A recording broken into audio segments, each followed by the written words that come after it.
So this one was built and tested on October 25th, 1945. So basically at the end of the war. Yeah. And so this was probably a newer version that maybe allowed easier access to the components. And again, what set the national HRO radios apart was their ability to tune very quickly and accurately into a particular frequency that a German submarine or military unit was using.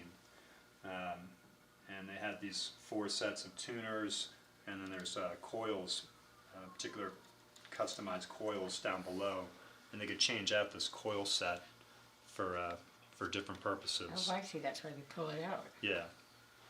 And the operator could mark, see there's markings there, they could mark particular frequencies or settings for the radio to again dial in very quickly to a particular I see. frequency.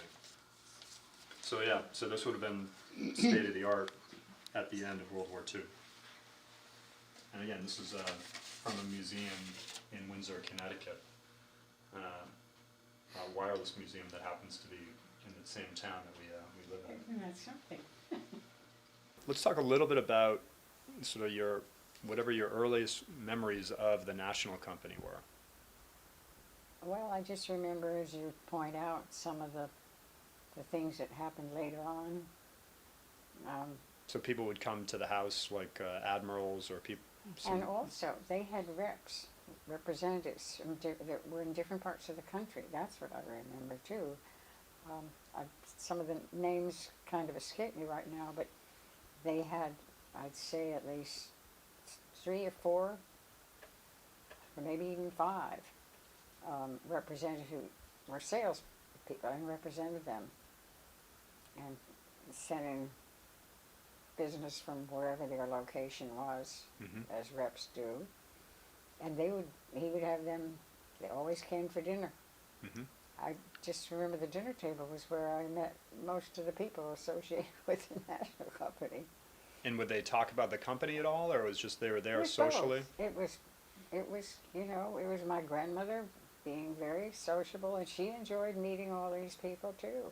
And you think she was only 17 years old when she started, and not long after that she was entertaining people, but she knew how to do it. And I don't know. Well, she's from the South. I don't know where she was taught, but everybody always came and enjoyed themselves. And do you remember any of the sort of conversations? Did any of the conversations at those dinners strike you at all? Oh, they may have, but I was just, you know, I was a little girl, and it was amazing that I was included in these things. I just sort of listened, and they'd ask me questions, and I'd answer them. But were some of these people in uniform, military uniform? yes, they were. That was definite, and those people. And these are some pretty senior people, I would imagine. Well, yeah, I guess they were. As I say, most of them were Navy people. Yeah. So a lot of their business was done with the Navy early on? Well, in the beginning, it was, I think that's when I first started seeing the representatives that would come back when they come through to the company and have meetings. He'd have them come out for dinner. And do you remember any of the other officers of the company coming out for dinner? Any of the other owners of the company?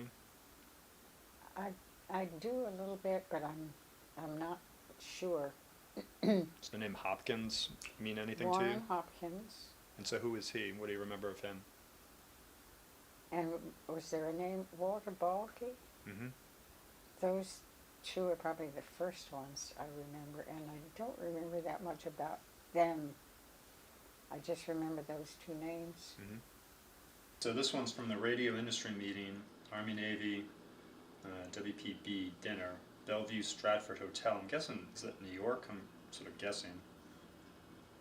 In October 8th, 1942, and on the back it's written Pops and Admiral Dan Shea. I just remember that and name.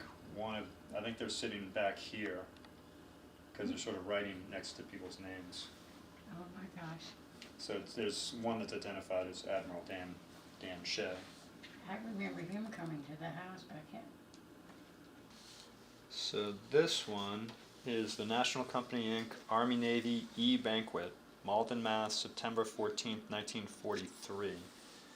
And this thing on the back,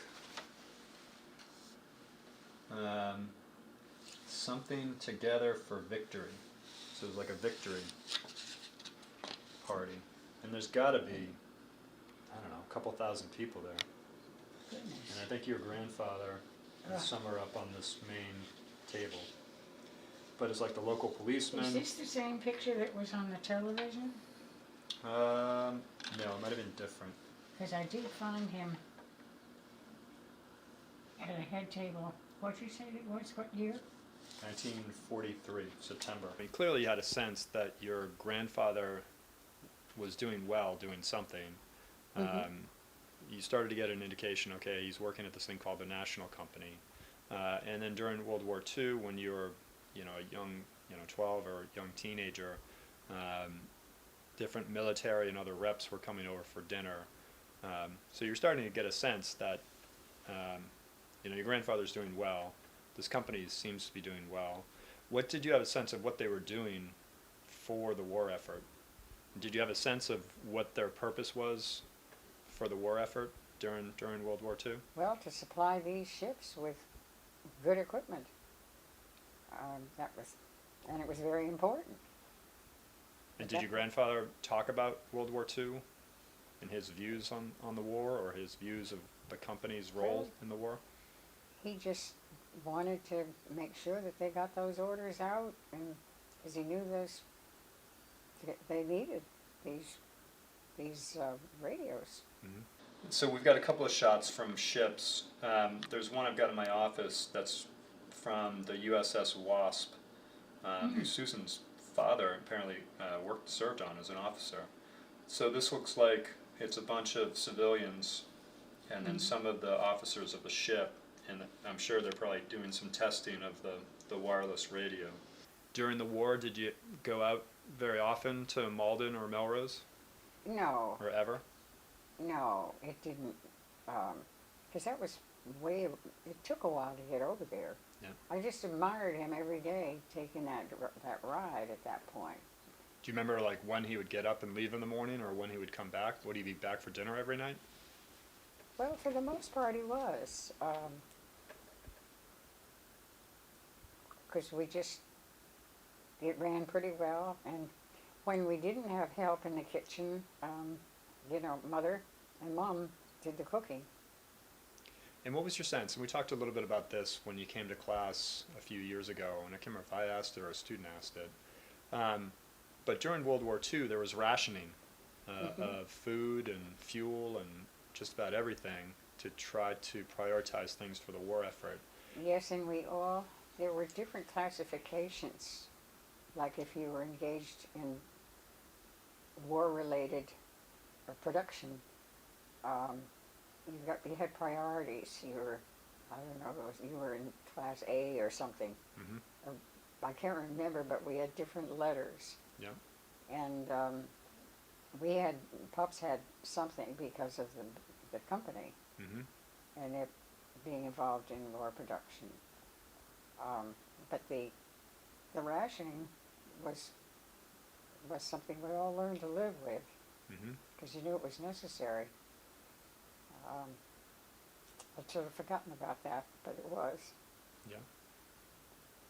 But you just learn to make do with what's available, and you can't do everything you want to do when you want to do it either. Yeah. But there were certain disciplines that we all had to live with. Yeah. But obviously, part of the research we've done in the company is pulling all the financial reports of the company. When it went public, it reported its financial results all the way back through before the war. And clearly there was a very big ramp up, obviously, for the demand for these radios, both for the U.S. military and allies as well. And so the company grew and did well. And again, we were fighting the war, with a capitalist system. And so there were some restrictions in terms of pay for employees, and I'm sure there was some caps on the profits that companies could make, but we were taking advantage of the fact that we had private companies with profit incentives putting out these ships, putting out these radios, putting out these planes and submarines and everything else. So the company was doing well during this time period because of the growth to meet the demand during the war, and your grandfather was one of the owners, one of the shareholders. It looks like he bought out Hopkins shares, from what we can understand, when Hopkins died.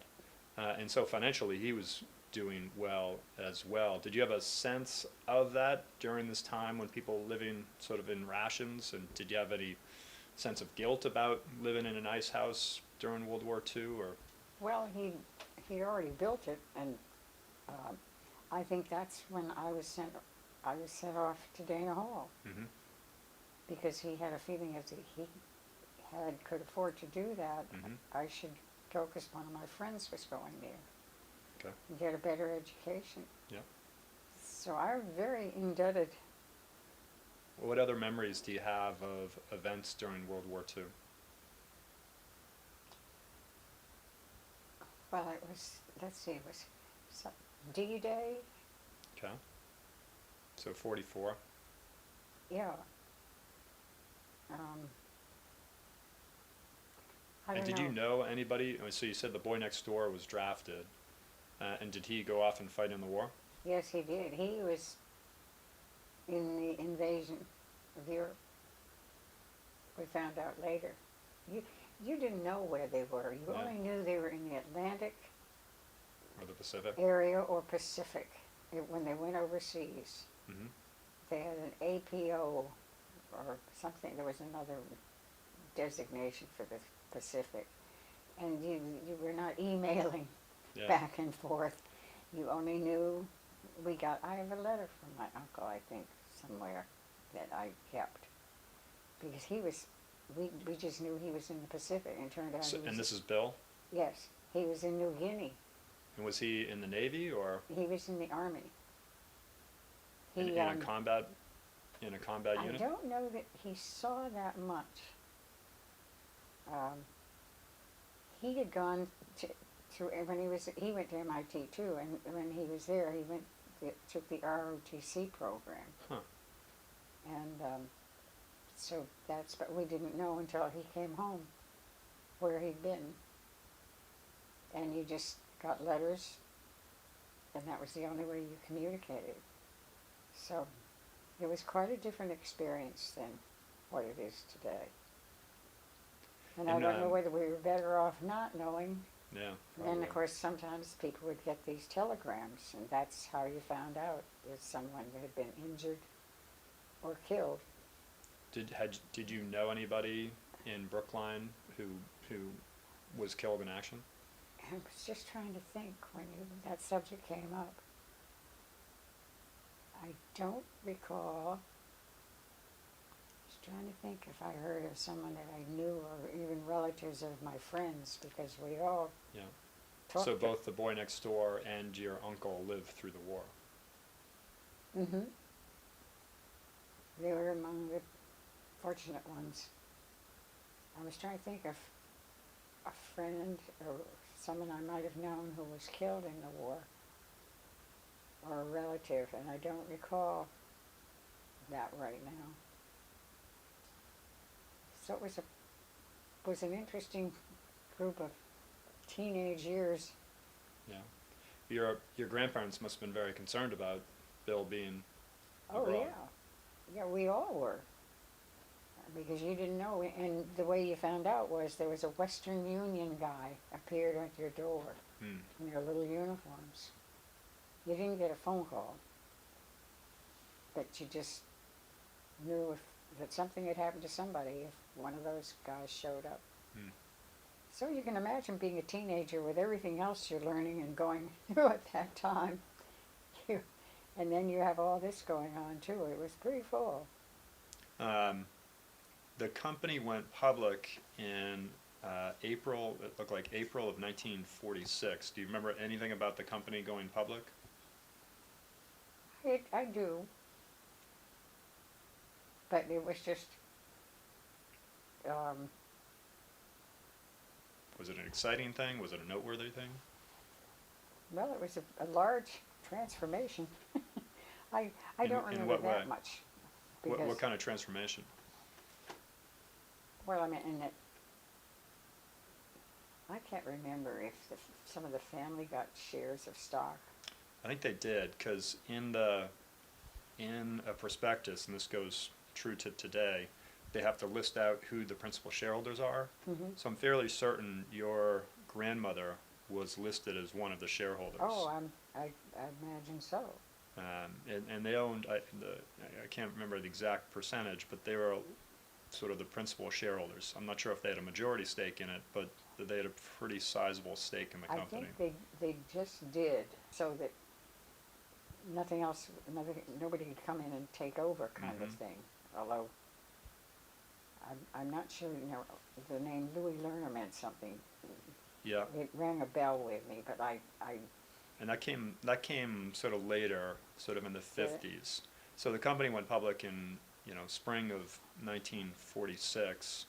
And what are your memories of the company after World War II? In terms of, obviously it had a huge ramp up during the war to make these Mhm. very specialized radios with a very specialized purpose for the military and intelligence services, um, and the Y stations. And did you have a sense that um, of the role of these radios and sort of historically, and the fact that there's 3 of these radios in the Bletchley Park Museum? Um, in what So was- Bletchley Park in London is where the codebreakers worked. Alan Turing. Um, so the Enigma machine, that was the German encryptor. All that work was done. A lot of that work for the British was done in this place, in the secret place called Bletchley Park. And so these radios were used in what's called Y stations, which would be listening stations all up and down the coast of Great Britain. Mm. And I'm sure along the coast of the United States as well.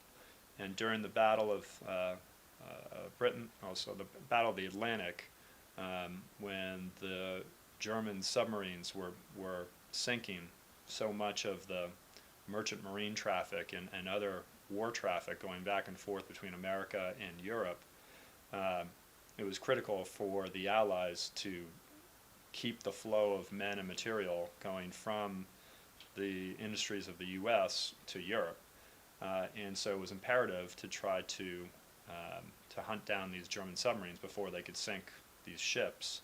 And so part of the use of the HRO radios in these Y stations up and down the coastline of certainly Great Britain, but also the U.S., was they could do direction finding on these signals. So the radios were very good at tuning into a particular frequency that a submarine might be using for a short period of time, and the operator could very quickly find that frequency and sort of lock in on it.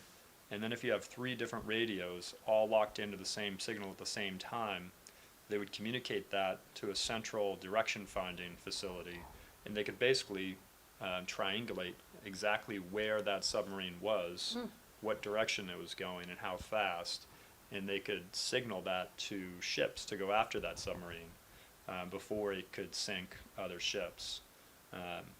And so to this day, we just emailed last week the Bletchley Park Museum asking if they had any information about the HROs, and they said, unfortunately, we don't have archives, but we do have 3 HRO radios Oh, on display at Bletchley Park today. And so we're going to do some follow-up work with them in terms of, well, why do you have HRO radios? And they said the other group to follow up with is there's a radio museum that's attached to Bletchley Park, and so we're going to do some follow-up work with them. But historically, that's what the principal, the reason that they're in such high demand is the particular design of the radio allowed it to very quickly and very accurately find wireless signals on different frequencies. And then if you could do that quickly, you could write down messages that were encoded, and those messages would be motorbiked or otherwise transmitted in their sort of raw form to Bletchley Park, and then they would, the mathematicians and the code breakers there would take those raw encoded messages and basically decrypt them using the first computers that they developed to do this at Bletchley Park. But the other thing that they were used for was directional finding, for trying to find where these submarines or other ships were, and to try to come up with defenses or to steer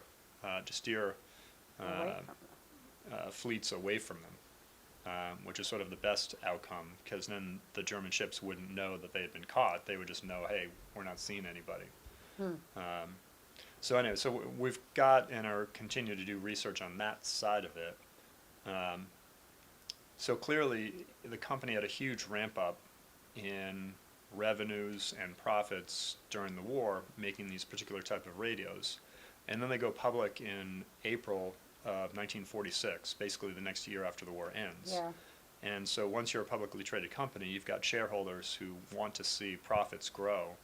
And strategically, it's very difficult coming off a huge high of World War II, Yes. making military, very focused military-style receivers, then to turn around and to try to produce something that you could equal, if not beat, the amount of profits you had during the war doing this very specialized activity. And so that was the principal challenge facing your grandfather and Uncle Charlie as senior officers of this company. Is now you're a publicly traded company, you've got expectations for growth and profits, and you were the best military wireless receiver company in the world. Is there a big enough consumer market for wireless receivers that could equal, if not better, the profits they had during the war?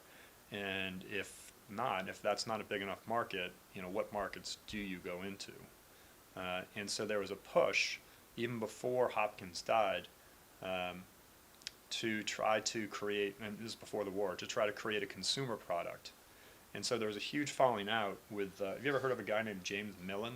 Yes. So what do you know about James Millen? I just know that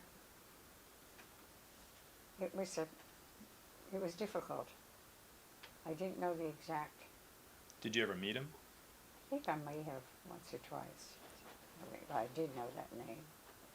It wasn't a pleasant situation. And how did you know that it wasn't a pleasant situation? Well, what little bits of conversation I guess I picked up here or there. I didn't know that much about what the differences were. And did you know what James Millen did at the National Company? I'm not sure of that.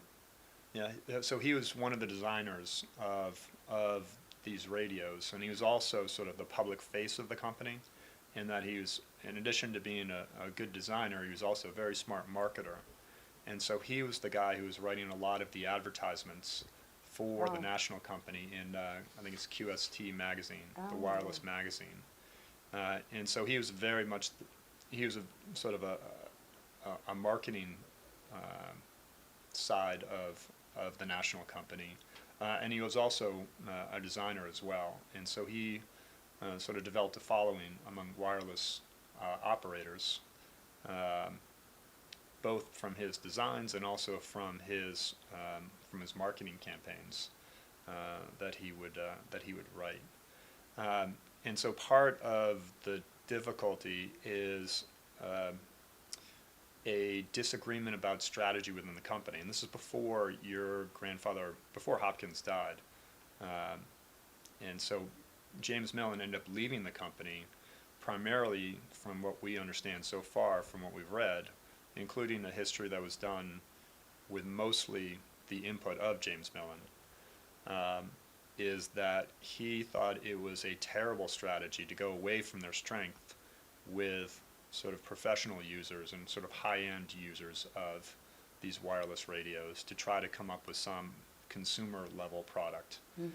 He thought that was a terrible strategy, and so he got into huge arguments with Hopkins and potentially your grandfather as well. And he ended up leaving the company in dispute about this strategy. Obviously, the World War II happened, and so the company had to focus on those high-end sort of military and uses of the HRO. Sort of made the argument moot for 3 or 4 or 5 years. But again, once the war ended, the question, and Millen is long gone at this point, once the war ended, what do you do with the company? It's going public, and so now you've got external shareholders with expectations for increased profits. And so we've got a lot of neat letters, management letters, that are required in an annual report. Probably 6 or 7 years of letters from your great-grandfather to the shareholders explaining what's going on at the company and what they're trying to do to develop, new markets for the company. So again, the company went public in April of 1946, and you said that was sort of a transformative type of experience for the family, some of the other family members, and we saw this on the capitalization table of the IPO.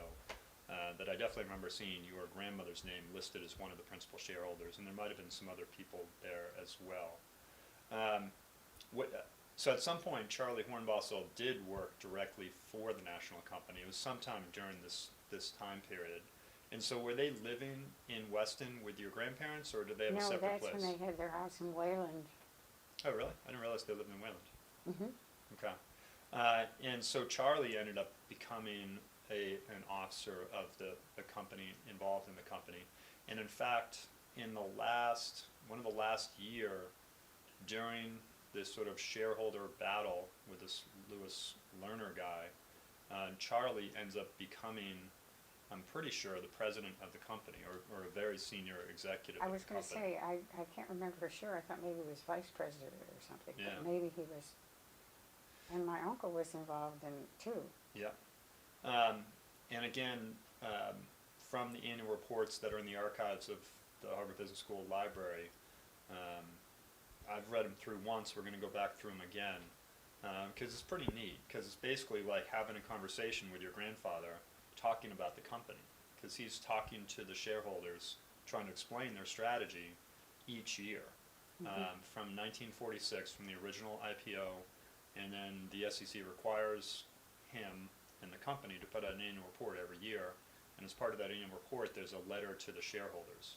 So it was pretty neat, in the archives of Baker Library at HBS, reading the shareholder letters that I've read a million times for a million different companies, but this time it's my great-grandfather, and he's in this sort of strategic struggle with the company of what do you do with a company that was incredibly successful during World War II, making a very sort of high-end radio with a very particular sort of military purpose. Well, what do you do after the war when there's not nearly as much wartime demand, but you still have a whole lot of technical expertise around certainly wireless receivers and other electronics? What do you do? How do you try to increase your sales and your profits when the military market has basically dried up? And so some of the things that they did, they developed the first atomic clock, which was a unique, sort of a groundbreaking research effort to develop an incredibly accurate clock, which is important from a variety of certainly military perspectives, but from satellites as well. Being able to time where a satellite is in time and space, you need an accurate measure of time, and this nuclear clock, the atomic clock that they came up with, enabled incredibly precise and never-changing accurate measures of time that had a whole bunch of scientific applications, and that was sort of a groundbreaking thing for the company. But again, you're not going to sell 1 million atomic clocks, so that's not necessary. It's an incredible scientific achievement, but from a business standpoint, you'll sell a bunch of those, but you're not going to sell so many of them that it's going to make the shareholders really happy. So do you remember what some of the products that they worked on during this time period? I know they worked on a TV. They were, Oh, the national yes. company actually produced He did an early produce a television set. television set. And did you have one of those We at the did. house? What's your memory of a national company television? I just remember that the television was about this big, and the screen was bigger Small. than 5 by 7. Yeah. But it was pretty small. And you had, and then there was a magnifying glass that Mhm. fit over it. That would make the projection bigger? Yes. Oh, wow. And were there any other companies' TVs in your home in Weston I besides don't the know, it was national like company? RCA. I Yeah. think they had one. And yes, we eventually, one side of that three-sided living room was the TV section. Mhm. We didn't have a den, but that was where we sat at night and would watch the television. And we eventually got a floor television. Mhm. The cabinet went to the floor. Yeah. So And did the national company make those TVs for very long, or? not too long, because they were so good, and it was too expensive. RCA could come out with something, or a big company like that could come out with something that was less expensive to buy. Yeah, and I think, and I'd need to go back and do some more research on it, but I'm pretty sure it's either RCA or Westinghouse own the patent on the vacuum tubes or the transistors. And so the national company was having to subcontract out with a competitor for the very necessary components of the TV. Yeah, So at the end of the day, the competitor is only going to allow somebody to compete with them on a limited basis. And if you need that component to make a TV, you're sort of in a strategic, tough position, because you're relying upon your competitor to actually make the TV to compete against your competitor. yeah. And so it seemed like they made a technically very good TV, but strategically from a business standpoint, they couldn't scale up that business because they were dependent upon their competitor to provide them the necessary component to make the TV in and of itself. And so a lot of letters to the shareholders are talking about other consumer products that they're working on that will hopefully ramp up, that will sort of meet the expectations of the shareholders for revenue growth and profit growth. And at some point during this time period, and it sounds like it was like the early 50s, this Loomis Lerner guy comes into the picture. And from what I can tell is he was a very early version of an activist investor, somebody we would call today, basically doing a hostile takeover, which when I first sort of heard about it and then read about it, I couldn't believe that in 1953, that there were hostile takeovers on Wall Street. What's your memory of Lewis Lerner or the events leading up to your grandfather basically leaving or ending his relationship with the company? I don't remember too much about that because I don't think I was not living back here at that time. And did you have many conversations with your grandfather about the company and when you would come home to visit, or talking to your parents about what's going on with the company? You made more an impression on me now about the it was just pretty unhappiness in the family. I mean, as far as And he was talk about concerned. your grandfather's relationship to the company and to the employees of the company. What kind of leader was he? Oh, they loved him. He was a beloved man because he was interested. He'd see them when he walked through the plant a lot, and they said that he would go up to him, so and so, how are you doing? How's your son John, who maybe had some problems or something? He kept up with all of them. He really had a personal relationship with most all the people that worked for him. And we've read that in different, so there's a number of people who are radio enthusiasts, ham radio enthusiasts. Yes. And the national company sort of has a cult following of people that are interested in the history of the company, that are interested in the radios and refurbishing the radios and using the radios to this day. And so we've read a number of the histories that different, basically, radio enthusiasts / amateur historians have written about the company. And I'm just trying to find one of the quotes that talked about the relationship your grandfather had with the people working there, because it's basically exactly what you're talking about. It seemed like, the same leadership qualities that his classmates at MIT sought to vote him the president of the class sort of held true as a leader of the company as well.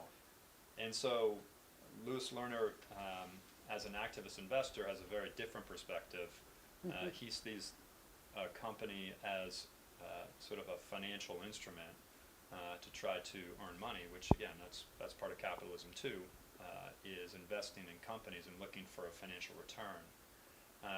But he wasn't necessarily as interested in sort of employee relations. He was much more focused on, as most investors are, on the financial results and growth of profits in the company.